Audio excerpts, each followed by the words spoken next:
Recording in progress.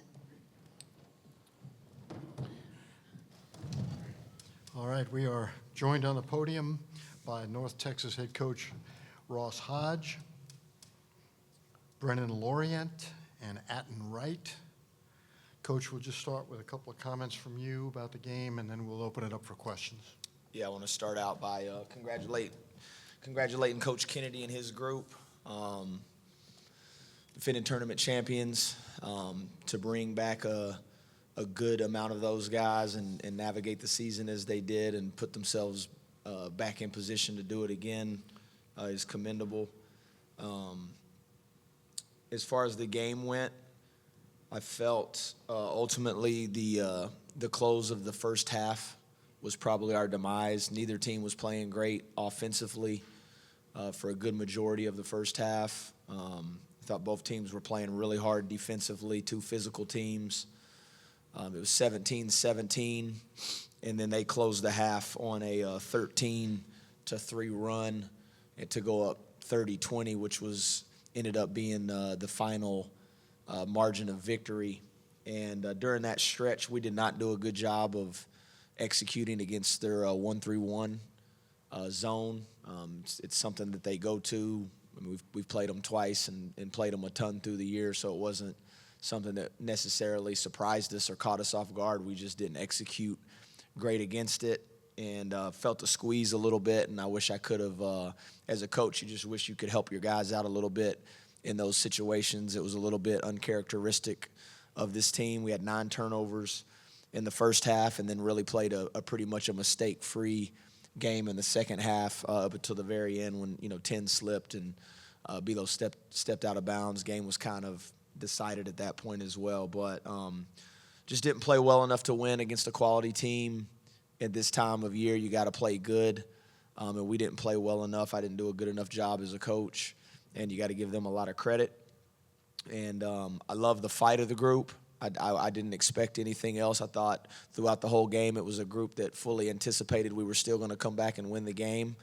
We just didn't play well enough for the totality of the 40 minutes. All right, Coach, we're going to start on the left on the aisle. Give us your name and affiliation. Isaac Bourne, Mid-Major Madness. Coach Hodge, you took the reins from a Grant McCaslin coached North Texas team, and you've built it back to a really great squad this season. So when you go to where it could be the end here, do you guys see a future where you maybe possibly look at an NIT bid? Haven't thought a lot about it, to be honest. It's one thing we've kind of preached with this group is to just be fully present and not look too far ahead. And to be honest, everybody in our program was fully anticipating playing tomorrow. And so, that's something that we'll certainly this group loves each other. They love being around each other. It's one of the closest groups I've ever been around as a player, as an assistant coach, and as a head coach. So I'm sure if those opportunities come our way, we're certainly not in a position where we're going to turn those opportunities down. But that's not what really any of us anticipated. I think we anticipated sitting up here with somebody with a cowboy hat on and getting ready to play Memphis tomorrow. So we'll have to kind of wrap our heads around that and move forward. And Coach, looking a little bit into today as well, Yaxel Lenenborg, just one of the best talents in the American Conference. What was your response to him in that first half? You were able to shut him down for a low-scoring half, and then he was able to explode in the second. So talk about what changed there. Yeah, I just think the game opened up for him. He's a great player. It's really hard to stop great players. In the first half, I thought we did a good job of making him play in crowds. We were physical with him. He had a hard time kind of finishing with some of our size and physicality, but he can just hurt you in so many different ways. And Coach Kennedy does a good job of manipulating where they put him, and he'll bring the ball up in transition. They'll run ISOs for him. They'll run some pick and pop stuff for him. They'll run rip stuff for him, and it's really hard to get a beat on exactly where he's going to be at all times. And on top of that, when you do make him miss, he can go rebound it and stick it back in. We're going to go right here on the right front row. Yeah, Brett Vito, Denver Record Chronicle. You mentioned a little bit about how they're able to kind of get you guys out of your rhythm offensively. And you mentioned the zone there. What did they do so well to maybe keep the ball out of Atin's hands and some of your best offensive players' hands in key spots like that? Yeah, I mean, they've done it all year long. I mean, like they've done it historically through Coach Kennedy's tenure, and we just didn't execute very well against it. We got a little rushed. They do have good length up there. Chris Coleman at the top of it and Yaks in the middle of it. And, we airmailed a couple passes, and they just kind of keep you off balance. You got to really, really concentrate, especially in the first half. It's away from your bench, so it's kind of hard to get everybody where they're supposed to be. And a couple times we got caught with bad spacing in our 4 out. And, again, to their credit, they turned us over in those segments, and honestly, that was probably the game. Yeah, and it seemed like they were able to really crowd you and keep the ball away from you. What did you see today as far as your offensive performance and what they did against you? I mean, they have a good zone or whatever you want to call the matchup zone, 1-3-1. Like Coach said, it just keeps you off balance sometimes, and it makes you think too much. And our space was bad, like he said. Yeah, I mean, honestly, they did that, like Coach said, they've been doing that all year, and it's something we kind of had a hard time adjusting to. Yeah, it was just one of them days.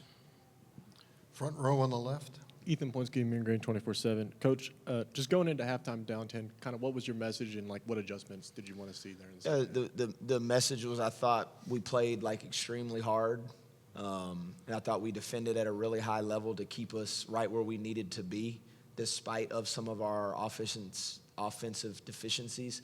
And I actually have to go back and look at it, but I actually thought we had some decent looks in the first half around the basket that we just couldn't get to go, and then you kind of start pressing a little bit. And so that was the message, like regardless of what's happening with our offense, like let's get back to like not letting it impact our defense. And worst case scenario, you would have liked to have been down 24-20 at the half instead of 30-20. And so that was really the message. And again, this group, we were down at halftime yesterday. We were down to the same team, 18 points at home. And so it's certainly like you're not thinking you're not going to come back and win the game. It's just more like, how are we going to win this game this time around? And I thought we did like I said, we did a much better job. Didn't turn the ball over really hardly any in the second half, and rebounded the ball. And eventually you got some threes to go down. And like I said, I just wish I could have helped them a little bit better during that stretch. And obviously we talked about it after the senior day game, but can you just talk about the impact that these 7 seniors have had on the team this year? Yeah, I mean, to come in and make the sacrifices that they've all made, and to form the level of bond that they've formed in such a short amount of time, not only with each other but with the university and the community of Denton, and to approach it like, not that they're just like a little bit of this is just like a 6 or 7 month stop. They legit took ownership in this program. They took pride in it. They took pride in the Super Pit, which is why we had one of the best records in school history at home. Second most regular season wins in the history of the school, and did marvelous things. And you don't do those type of things unless you're getting an incredible investment from a lot of people. And I'll remember them for that. Sure. And for the players, just each of y'all can answer. Just what will you kind of remember most about North Texas from this year?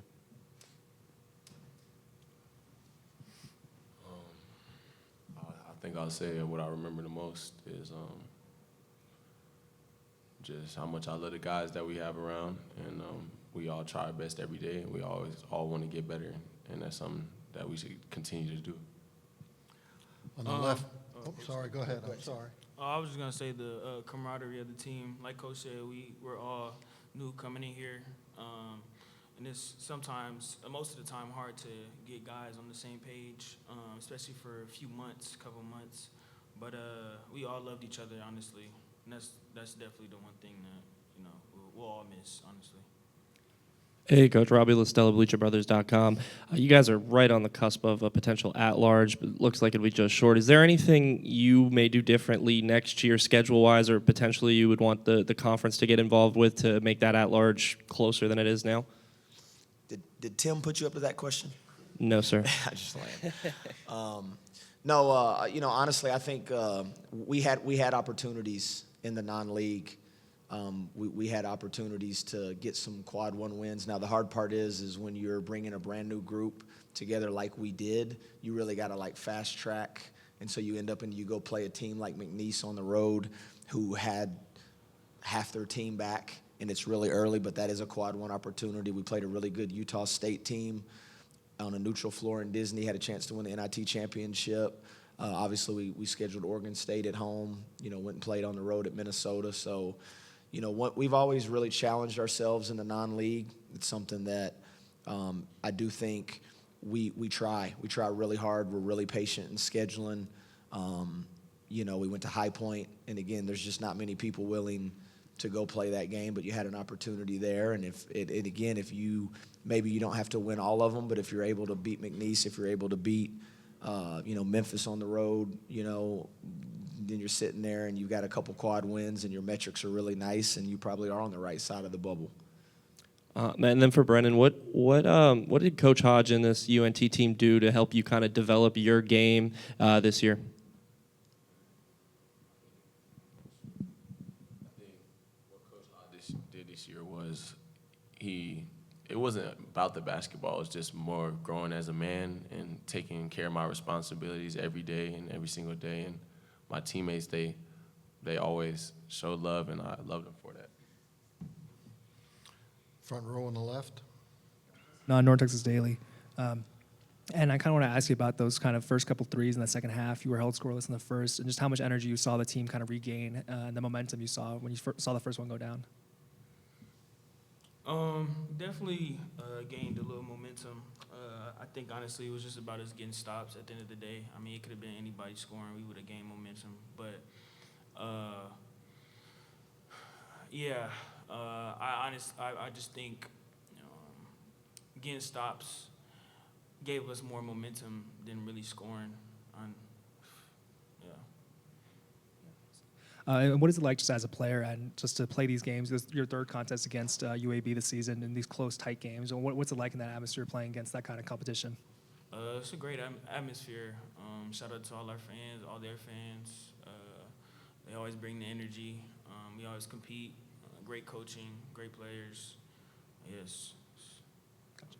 And then speaking on Jackson Lindenborg, Brennan, just what was it like being able to guard him, and just what were the kind of the keys for that matchup? He actually was a good player. He knows how to do a lot of things really well, and I love matchups like that. It's a challenge, and I love to rise to the occasion. But he got us today, and that was that. And then just for you, Coach, it seems like all season, there's kind of been a difference in the first half and second half performances for this team. Just what is the biggest difference that you kind of see from the first half to the second half, where the team comes out a lot more composed, as you said, limits turnovers and all that? Yeah, I don't know if I would. I don't know if I would 100% agree with that, because there's been games we've gotten off to like really, really good starts. We got off to a great start against Wichita State both times. We got off to a great start when we played UAB at their place. And so, it's like what I think it speaks to more than anything is this group's ability to stay together for 40 minutes, knowing that there's going to be ebbs and flows in all basketball games. It's an experienced group. They've played a ton of college basketball. We just had to figure out how we wanted to play together. And, there's a calmness even when we're down at halftime from everybody, myself included. I think there's really these guys could, there's probably only been once or twice when I've really had to, challenge us in a manner louder than what I'm speaking to now at halftime. I know that's crazy. People are always like, what'd you say at halftime? I'm like, play better, make some adjustments. But honestly, this group doesn't really need that, but they have shown the ability to come back. We came back today. We gave ourselves a chance. We cut it to a 2-possession game, made them miss 3 times, couldn't grab the rebound, and then Jabari McGee hit a monster shot there. But when you dig yourself holes, you kind of need everything to go right. So a ton of respect for this group, and I love coaching this team. I love sitting in huddles with them. I love watching how they communicate with each other during those moments. And there's a genuine belief amongst everybody at all times that we're going to find a way to win these games, and it's impressive. Thank you, Coach. Thank you, guys. And also thank you to Luke Della, your SID, for his help this week. Thank y'all.